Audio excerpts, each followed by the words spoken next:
আমি আমার ওই দিনও সেদিন কয়েকজন ইদানিং তো একটু বেশি বলতেছে, সাবধানে থাইকেন, সতর্ক থাইকেন, আর একটু হুঁসঘুস করে কথা কইয়েন, সব ঠিক আছে।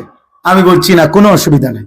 গুলি করবে এই তো, গুম করে ফেলবে এই তো, হত্যা করে ফেলবে এই তো, খুন করে ফেলবে এই তো, যে যাই করুক, যে যাই করুক, শেষ পর্যন্ত আমাকে আমার রবের কাছেই ফেরত পাঠাবে, আর আমার রব ইনসাফ করবে, আমার মালিক তো ইনসাফ করবে। তো আমি তো আমার মালিকের ইনসাফ চাই, আমি ওনার কাছে না ঠকলেই তো হইলো, কথা বলে না, আমি আখিরাতে না ঠকলেই তো হইলো।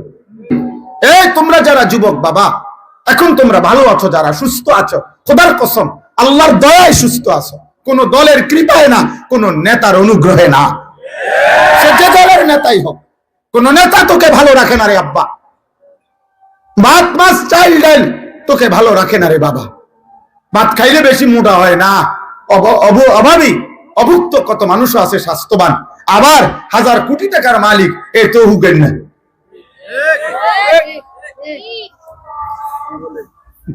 তাহলে এটা কোনো বিষয় না, মূলত ভালো রাখে কে? সুস্থ রাখে কে? নিরাপত্তা দেয় কে? ইজ্জত দেয় কে? এই জন্য ফিরতে হবে কার কাছে? ডাকতে হবে কাকে? মানতে হবে কাকে? গোলামি করতে হবে কার? সেজদা দেওয়া উচিত কাকে? আল্লাহ। আল্লাহ যেন আল্লাহকে সেজদা দাও, দামি হইবা, দামি হইবা, মরে তুমিও যাইবা আমিও যাব, কোনো অসুবিধা নেই। আমি আমার আল্লাহ, আমার শায়েখ আল্লামা মুফতি মুশতাকুন নবী কাসিমি হুজুর আমার বহুদিন বলছে এই কথা, আমার এই কথা খুব কলিজার থাকে।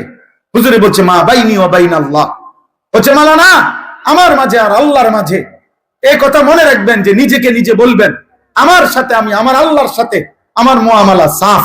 আমার আল্লাহ জিজ্ঞাসা করলে আমি মিথ্যা বলবো না, আমি মিথ্যা বলি নাই, আমি অন্যায় করি নাই, আমি দুর্নীতি করি নাই, আমি হারাম করি নাই, আমি নাফরমানি করি নাই। আল্লাহ আমি আপনার গোলামি করতে চেয়েছি, আপনার কথা বলতে চেয়েছি। হুজুর বলেন এটা যদি নিজে আল্লাহর সাথে সাফ রাখতে পারেন মুআমালা, তাইলে গোটা পৃথিবী কে কি বলে আর কে কি করে, মূল্যায়ন করে না অবমূল্যায়ন করে, ইজ্জত করে না অপমান করে, গালি দেয় নাকি ফুল দেয়, কিচ্ছু চাইবেন না, আসমানওয়ালার সাথে সম্পর্ক ঠিক করেন, রবের সাথে মুআমালা ক্লিয়ার করেন। দুনিয়া তো আপনার স্লোগান দিয়া বাহাবা দিল, আসমানওয়ালা বলল আমি সব জানি, তখন কথা বলে না, তখন কি হবে আব্বা? তখন কি হবে? হ্যাঁ পোস্টারে তো কইছে ফুলের মতো পবিত্র, ঠিক আছে, তো স্লোগানে তো কইছে, স্লোগানে তো কইছে, হ্যাঁ সবই তো ঠিক আছে, জনগণের বাহবা তো মিলছে, কিন্তু আসমানওয়ালা ফিরতে হবে কার কাছে বলেন? আল্লাহ, আখিরাতে আল্লাহর কাছে, আল্লাহর কাছে। চলেন ভাই, অতএব আমি আপনাদের কাছে এতটুকু বললাম, যে আয়াতগুলো পড়ছি এই আয়াতগুলো একটা সংক্ষেপ এবার তর্জমা বলি। একটা সংক্ষেপ তর্জমা বলার আগে একটা ছোট্ট কথা বললেই সবটা অর্থ বুঝতে সুবিধা হবে। আমাদের প্রিয় নবী সাল্লাল্লাহু আলাইহি ওয়াসাল্লাম মক্কা থেকে মদিনায় হিজরত করার আগে, খুব সংক্ষেপে বলতেছি, সাহাবায়ে কেরামকে এক হিজরতের আগে, মদিনায় যাওয়ার আগে আবিসিনিয়া, হাবাসা, আফ্রিকার একটি অঞ্চল, সেখানে আল্লাহ নবী সাল্লাল্লাহু আলাইহি সাল্লাম সাহাবায়ে কেরামকে মক্কাবাসীর জুলুমের নির্যাতনের অত্যাচারে ওনাদেরকে হিজরত করাইয়া ওইখানে পাঠাইছিলেন। বলছিলেন নিজেদের ঈমান, জান, মাল, ইজ্জত বাঁচাবার জন্য। তো ওই জায়গাটার নাম হলো আবিসিনিয়া, হাবাসা। তো ওইখানে যখন সর্বোচ্চ দুইবারে সর্বোচ্চ 72 জন থেকে 74 জনের মতো সাহাবী সেখানে গেছিলেন। তো এই 72 জন এবং 74 জন সাহাবীরা প্রতিনিয়ত ওই হাবাসা, ওরা খ্রিস্টান ছিল, ওদের বাদশাহ নাজ্জাশী সেও খ্রিস্টানই ছিল, তাদের কাছে আল্লাহর কালেমার দাওয়াত দিছে, কোরআন পড়ে শুনাইছে, এবং ওই বাদশাহ নাজ্জাশী এবং তার দরবারের গুরুত্বপূর্ণ কিছু ব্যক্তি কালেমা পড়ছে। সুবহানাল্লাহ। এই হাবাসার আবিসিনিয়ার কিছু লোক, এর মধ্যে রাসূলুল্লাহ সাল্লাল্লাহু আলাইহি সাল্লাম মক্কা থেকে মদিনায় হিজরত করে গেছে। হিজরতের ৭ম বছর। কথা কক, ছোট মিয়া, আব্বা কথা কইও না, কথা তোমরা আরো সময় আইব, রাহো সম্মান করো।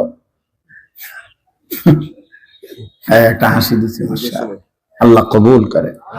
জি, তো হিজরতের পরে আমাদের নবী সাল্লাল্লাহু আলাইহি সাল্লাম মদিনায় যাওয়ার ৭ম বছর খায়বারের যুদ্ধ করেছিলেন। ইহুদিদের সাথে চূড়ান্ত লড়াই করে মদিনার সীমানা থেকে ইহুদিদেরকে খায়বার নামক অঞ্চল থেকে চূড়ান্ত ভাবে বিতাড়িত করছিলেন। এই খায়বারের যুদ্ধ যখন শেষ অবস্থায়, তখন ওই আবিসিনিয়া থেকে সাহাবায়ে কেরাম যারা এতদিন যাবত ওইখানে ছিল, ওনারা চূড়ান্ত ভাবে আবিসিনিয়া ছেড়ে মদিনায় চলে আসছেন। এতদিন যারা ওইখানে ছিল, তো ওনারা যে আসছেন মদিনায় ফিরে, উনাদের সাথে আবিসিনিয়ারও কিছু লোক ওই অঞ্চলে যারা খ্রিস্টান থেকে মুসলমান হয়েছে, ওনারাও নবীজির সাথে সাক্ষাতের জন্য মদিনায় আসছেন। আসার পরে তারা দুইটা প্রস্তাব দিছে, দুইটা কথা বলছে আর কি নবীজির সামনে আসে। ১ নাম্বার বলছে, ইয়া রাসূলুল্লাহ, হে নবী মুহাম্মদ, ইতিপূর্বে আমরা ইনজিল কিতাবে বিশ্বাসী ছিলাম, ঈসা নবীর উপরে বিশ্বাসী ছিলাম, এবং ঈসা নবীর উপরেও আমরা মূল যেই বিশ্বাস, মানে বাদশাহ নাজ্জাশীর আকীদা ছিল, মুসলমানদের কোরআন ঈসা আলাইহিস সালামের ব্যাপারে যা বলছে ঈসা নবী ঠিক তাই ছিল। কথা বুঝছেন কিনা? অর্থাৎ শিরকি আকীদা ছিল না তাদের। তো বলছে যে আমরা ঈসা নবীর অনুসারী যখন ছিলাম, তখনও আমরা তাওহীদ, আল্লাহর একত্ববাদকে মানতাম। আপনার কোরআন, আপনার ধর্মের কথা যখন এই লোকদের কাছে শুনেছি, তখন আমরা আপনার অনুসারী হয়েছি, এবং আপনার এই কথাও আমরা সর্বান্তকরণে মেনে নিছি, কারণ আমরা তো আগের থেকেই আমরা এই কথাগুলোই মানতাম। বাকি এখন আপনাকেও মানছি, আপনার কোরআনকেও মানছি, ইসলামকেও মেনেছি। এইবার আপনার কাছে আমাদের এখানে আইসা আমরা আমাদের ঈমানের নবায়নও করলাম, তাওহীদের নবায়নও করলাম, আপনাকে মানার অকুণ্ঠ স্বীকৃতিও দিলাম। সাথে এবার আপনি যদি আমাদেরকে সুযোগ দেন, তাহলে আমরা আপনার মদিনার এই ইসলাম প্রতিষ্ঠার কাজে আমরা কিছু সহযোগিতা, আর্থিক সাহায্যও করতে চাই। তো আল্লাহ তাআলা তাদের এই আর্থিক সাহায্য, তাদের পূর্ব থেকেই তাদের আগের ধর্মের পূর্ণ বিশ্বাস, আমাদের নবীরও পূর্ণ গ্রহণ, এই কথা একসাথে করে আল্লাহ এই আয়াতগুলোতে তাদের প্রশংসা করে আল্লাহ বলছেন, আমি আল্লাহ ওয়াদা দিলাম এমন ঈমানদার যারা আগেও তাওহীদ মানছে, আগের ধর্মের মধ্যে থাইকা এখন আমার নবীকেও গ্রহণ করছে, কোরআনকেও গ্রহণ করছে, আমি তাদেরকে প্রত্যেক আমলের বদলায় দ্বিগুণ দ্বিগুণ নেকি দিতে থাকবো। নেকি দেব আমি আল্লাহ, তাদেরকে নেকি দেব। এই কথাটা আল্লাহ তাআলা বলছেন। এইখানে দেখেন